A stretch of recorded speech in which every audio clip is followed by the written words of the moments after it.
Hello my nail lovelies, welcome back to my channel. If you're new here, welcome to the family. I'm so happy to have you. So I already have my extensions ready to go. If you would like to see how I do my extensions, they will be here in the cards. So as you can see, I am working with my non-dominant hand again today. I'm going to be doing a review on Rossi. They reached out to me and asked me if I would do a review on their products. They asked if I would be an ambassador, but I told them I would need to try the products first. This glitter color here is called Mermaid, and it's actually beautiful. This is the color that came in the little influencer starter package that they sent me. I did reach out to them because I knew I couldn't just do a review on a glitter color. They perform differently than a solid. So these are the little bottles that came in that kit as well. It came with number 2, the base, number 3, the activator, and number 4, the top coat. So as I was saying, I did reach out to them because these are the little products that came in, which is fine. But as we all know, glitter colors perform differently than a solid or a shimmer. So I reached out to them and they told me to go to the website and pick any color that I wanted. So I picked this color here. This color is beautiful. It's called London. And here on camera, it's pulling a little bit more blue than it is. It almost has like a dark teal color, and they look like they'd go good together, but they really just didn't. So I am just going in with this beautiful London color today. Like I said, I know they look like they might go well together, but they just didn't look great. So I will be using this mermaid color at some point because as you can see there, it is beautiful and it performed very well. So for today's video, I want it to be very beginner friendly. I want anybody who may be new to the dip world to be able to refer to this video and know that they can get a step-by-step instruction on how to do dip powder nails. So I am going to be doing a little bit more talking than normal. I hope you guys don't mind. I really just want anybody who's new to know what to do. So I have my little cuticle tool. I have a bottle holder because these bottles are super flimsy. I'm about to show you the stopper. These bottles actually have pretty nice stoppers, which I very much appreciate. The brush is not bad. It's clear, which I also appreciate. So if you are new to dipping, you want to make sure that you stir up your powders because they are a little bit more dense from moving around and all that good stuff. Also, you want to make sure that you get your products organized to a way that you're comfortable reaching around. I do have my UNT, whatever you want to call it, peel base on. And you're going to want to start very slow. I'm working with my non-dominant hand, so it's actually good that this is my beginner video because it really is going to show you how slowly to move. And there's nothing wrong with going a little bit slower with your application. Absolutely nothing wrong with it. So here I am starting by putting that base brush towards the middle of my nail, and then I very slowly work it back to the cuticle once there is less product on the brush. Once I dip, I like to almost lay my finger in. Some people will dip at a 45-degree angle. I like to try and lay it. I also would like to say that if you want your nails to last, you would not wear a peel base. This is only because I change my manis frequently and I like an easy removal. So as you're seeing me clear my cuticle line here with my cuticle cleaner, you can see I almost have like these little chunks coming off. This has nothing to do with the powder. This is the base because the base is so slow drying and I did not realize that. So for somebody who's new, a slow drying base is actually a good thing because it gives you a little bit more time to work. But sometimes when it's too slow, it can kind of make a mess, and I don't love that so much. I'm not gonna lie, I was getting a little bit frustrated with this mani because that base is so slow drying.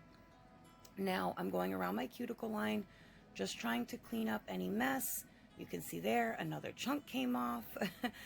So I was getting a little bit annoyed at this point, but it's honestly not a bad thing that these things are happening because this is a beginner-friendly tutorial. So if you have these things happen, you're gonna see how to fix them. That's why we do 2 dips, because we fix mistakes with that second dip. I do recommend always going in with at least 2 dips of your color. The amount of dips that you do with your color is going to be your choice. That is personal preference. There is no right or wrong way to do it. I just wanted to let that be known that it's all personal preference. You don't have to do anything. You don't have to clean around your cuticle. You can clean that up with a file later. Don't worry about it. It's not a big deal at all. It's all gonna be good. And if your nails come out lumpy and bumpy, again, a file will clean that up. But if you do a decent application and you move slowly, chances are you won't have to do very much filing. So I'm doing my pinky here, and you see me just wiping off a little bit of base that I got on the side of my finger. So if you do get a little bit of base on your skin, you can absolutely go right in and just wipe it off with your fingernail or with a tool, whatever you need. And again, you can see I'm starting with that brush in the middle of my nail, slowly working my way back once there is less product on that brush, because you do not want to flood your cuticles or your sidewalls.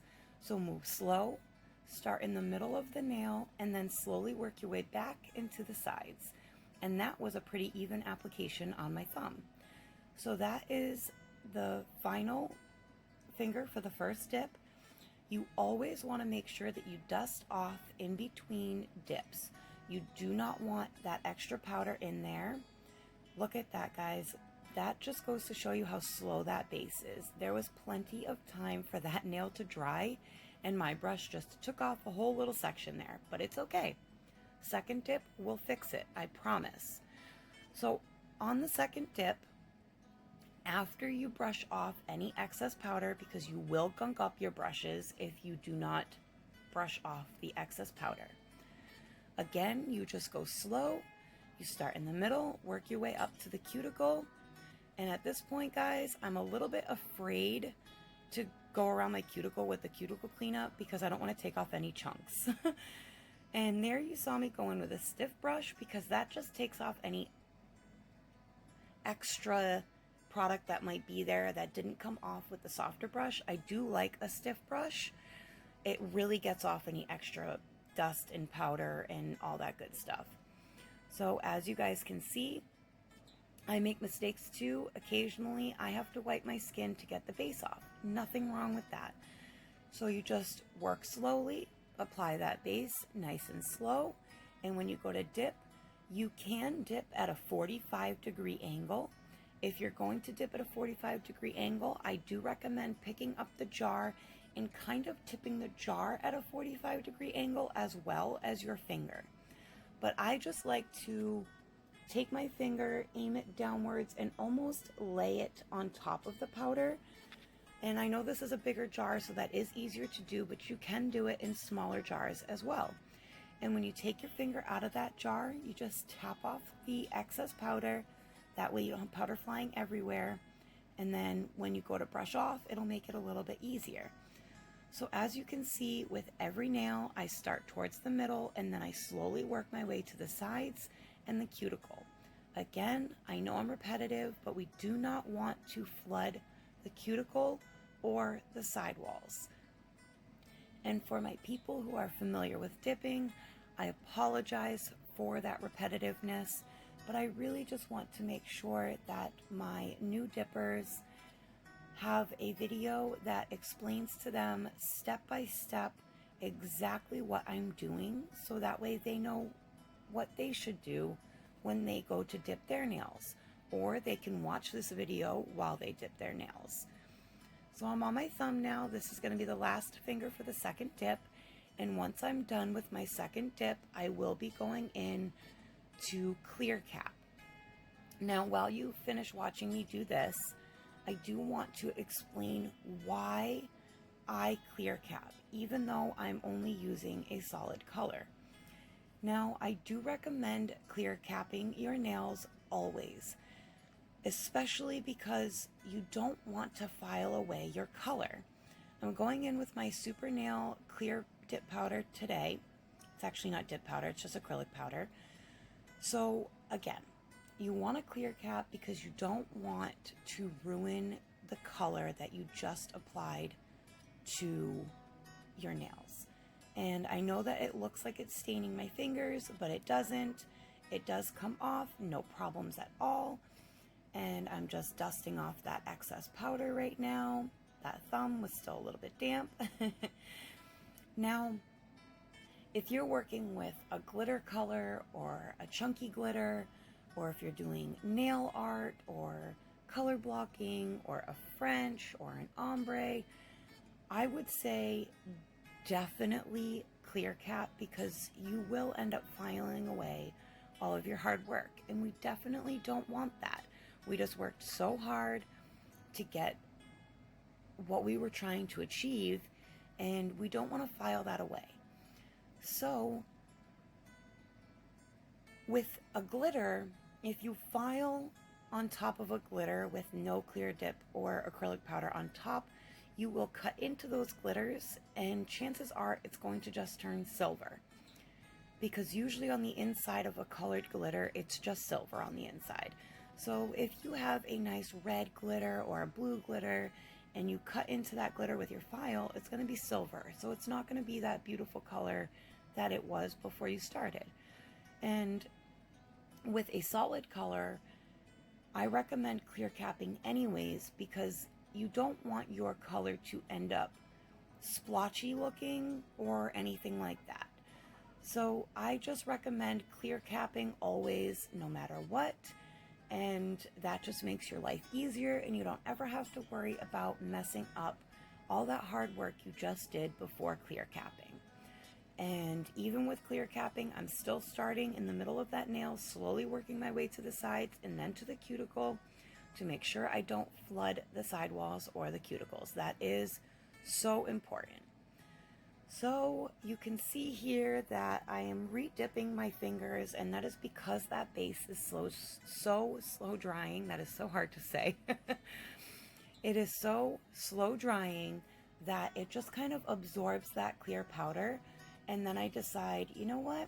I'm going to re-dip it to make sure that it has all of the clear powder on top that it needs, so I don't ruin anything. Now that all of that is said, I want to apologize if you can hear my chicken in the background. She is in my bedroom with me right now, and she wants to talk. She's like, "Hey Mom, can I do your voiceover with you?" No, Tina Bean, you cannot. So now that we're all done applying that color London, we are going to go in with Activator, but not before we dust off these nails. Remember how important I said dusting the nails off is. It is truly very important. I am going in with my stiff brush because it just gets off that excess powder much easier than the softer brush. I'm going to wait to dust off that thumb because it is still wet.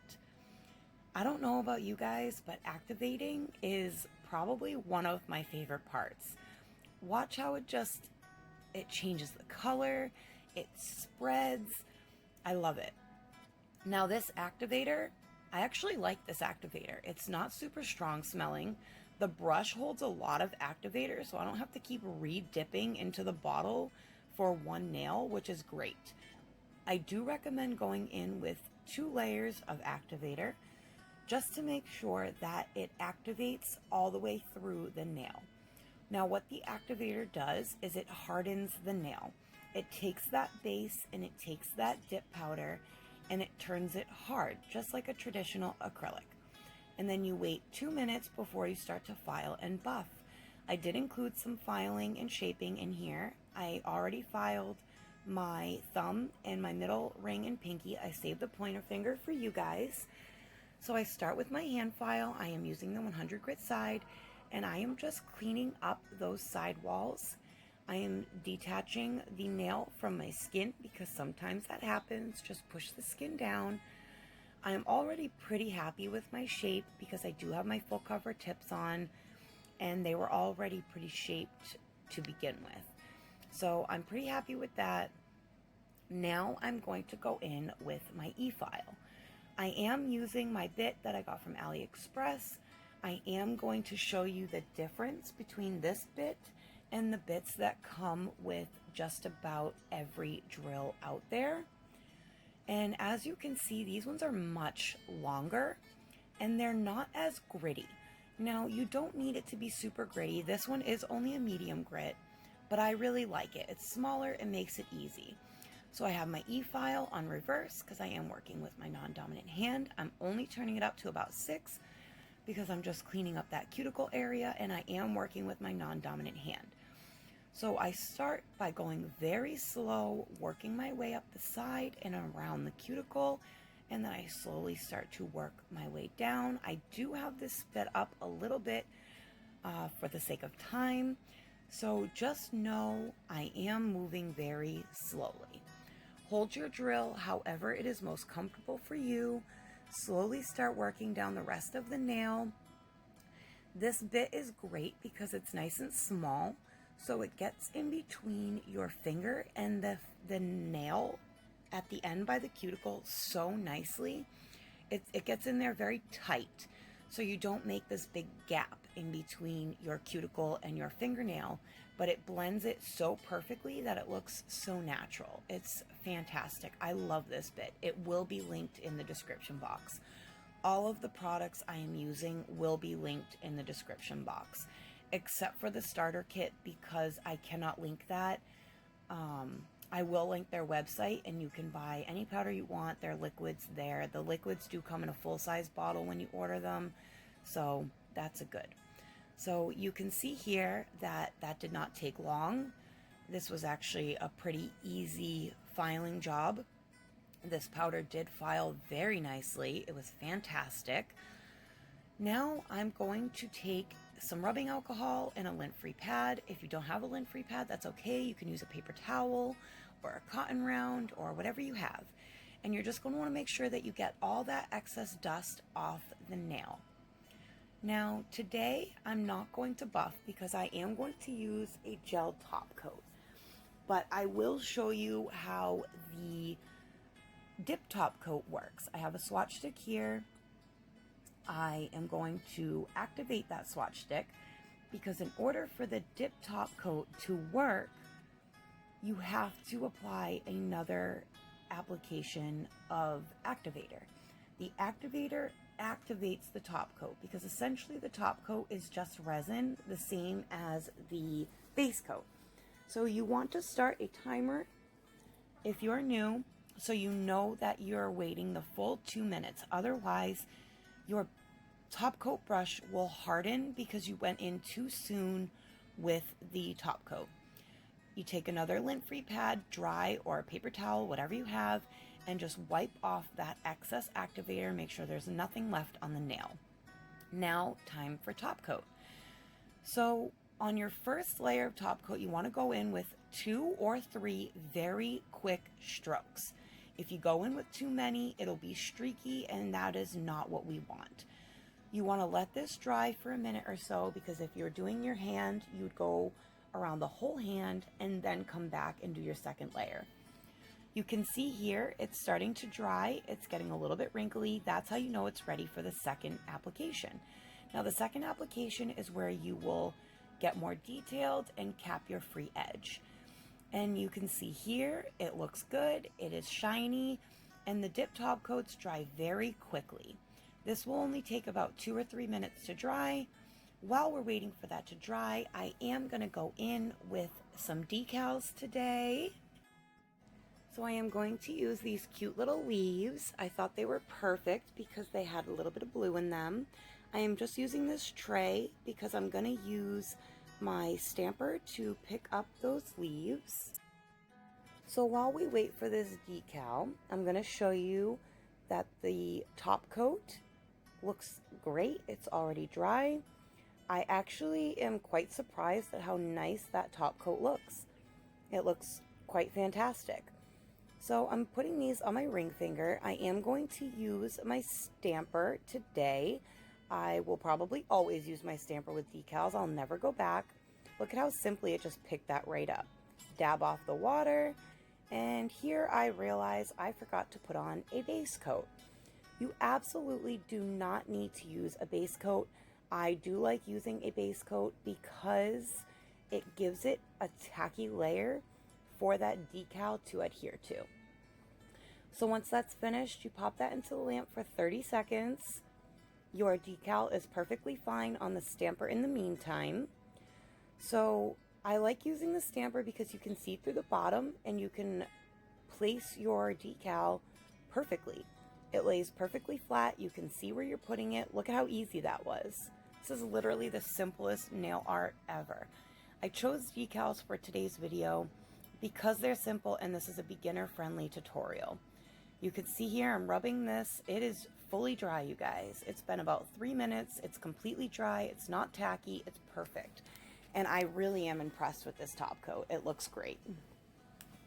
So overall, the liquids were not terrible. The base I was not a big fan of, but if I'm ever doing an ombre, I will absolutely use that base because it's nice and slow drying, or like a French. It's a very slow drying, which I really do appreciate if I need my base to dry slower for whatever reason. So I got that other decal on. I'm pretty happy with where that is. I am going to cut out one more little leaf to kind of fill that empty space towards the left there. I'm going to use this little leaf here. And same thing, I cut it out. Make sure you pull off the little film that's on top and then just stick it in the water for about 10 seconds. And then once it starts to move off of the paper, you can move it out of the water and pick it right up with your stamper. So overall, the Rossi kit I was sent was not bad. The powders were beautiful. They performed very well. The base, I already went over that. It is a bit thick as well, so I wasn't the biggest fan of that. I only did 2 full dips and then a dip of clear like I always do. And my nails did come out a bit thicker than they normally would. So I didn't love that. But again, if you're doing an ombre or a French and you need it to dry slowly, it would be good for that. Or if you are a beginner and you want it to dry a little bit more slow, again, it's good for that. I'm just top coating here with my iGel Beauty No Cleanse top coat. It is my favorite. I do cap my edges pretty well because I do not want my peel base to pop off before I'm ready. I use this tool to wipe off any excess gel from the sidewalls because it just scrapes it right off. And here is the final product. I cure that for 60 seconds, and now that I am all done, I'm going to wrap this up with my Hot Mess Marla Cuticle Oil. The proceeds go to the Humane Society of the Treasure Coast. It will be linked in the description box. So overall, you guys, this Rossi kit was not terrible. The activator worked well. I was very impressed with the top coat. It was easy to use, which I appreciate. The base was a little bit so I would not totally recommend the base, but it's not bad. So I really like these little leaves. I thought they came out cute, and I thought they went really well with this blue color. Now, if you guys like this video, go ahead and hit that like button. Go ahead and subscribe. My 200 subscriber giveaway is coming up soon. We're so close, you guys. I hope you love this video. I love you guys so much. The link to this mani will be in the cards. I love you guys. Comment, like, subscribe. I love you. Bye.